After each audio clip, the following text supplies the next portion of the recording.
私はティアのことを可愛いと思っているよ。とても可愛くて。卒業生。殿下、お進みください。ああ。今までになんてさせないよ。Observation log, episode number 7, guys. I really like this episode, not because of the episode, but because of what it's going to bring. And that makes this review complicated, but also really easy.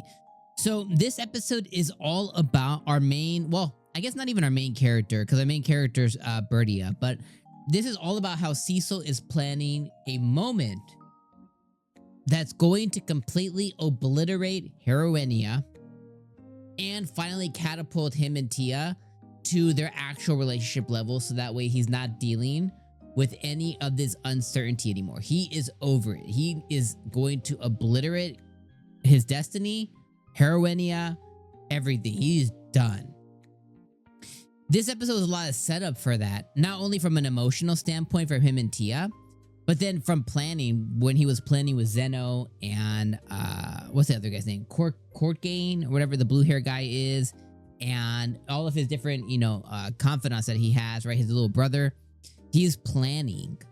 So this episode is really good because I'm like, ooh, I'm giddy about like when they enter the halls next week for graduation, what is going to happen? So that's why I'm saying like the shows, my review this week is complicated but also easy, because the easy part is I really loved it. I thought it was episodes like, oof. I was like foaming at the mouth, and when it ended, I was like, no.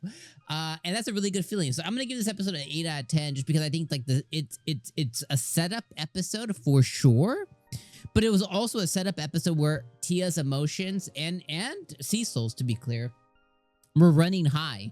Cecil had a moment where he finally I guess you could say confided, right, in his father. He asked him about the destiny and the maiden of destiny, and his father let him know like, I'll be there for you and I'm trusting you.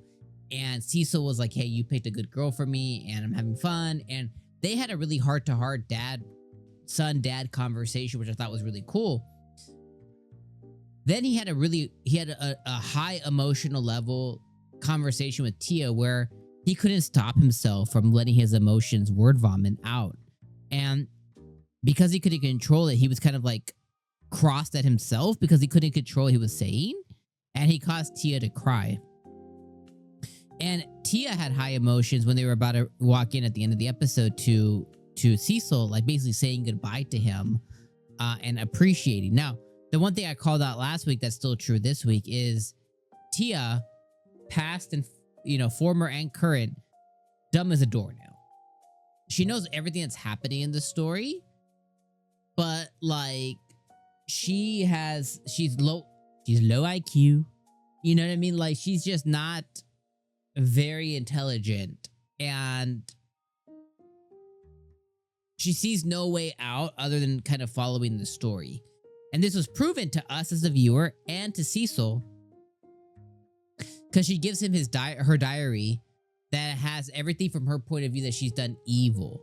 But she's still convinced that her and her dad have done evil, but they've not, right? The 𝐜𝐻𝐽𝐻𝐸, the Count 𝐜𝐻𝐽𝐻𝐸, or whatever he is, her dad, hasn't done anything. Cecil put a stop to it. He's actually in very good regard to the king. He never did anything evil. He worked with him to eradicate the evil. So he's in good standing.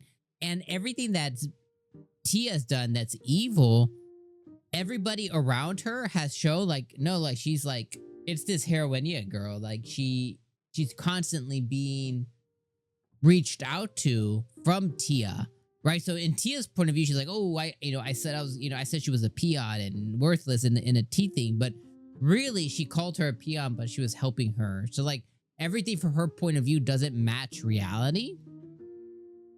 So even when she is doing evil things in her eyes, they're not actually evil, but she perceives them as such, right? Because she thinks that she's really putting that effort in. So again, emotions were running high. So this episode is really good. I don't really think there's anything else I really want to call out this episode other than because it was a transitional episode. They look gorgeous at the end. I love that Cecil's suit was complementing her hair. and her dress was complimenting his eyes. I thought that was just really, really cute.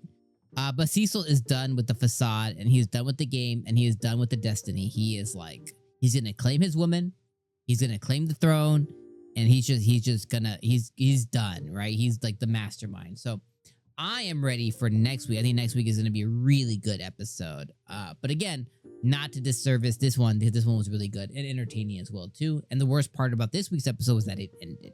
So yeah, quick in and out for you guys, but 8 out of 10 for this week. I thought it was a really good episode. I really enjoyed it, and that's the main thing that we're looking for. So yeah, I'll see you guys next week. Let me know what you guys thought about this episode in the comments down below, and yeah, have a good one. Peace out.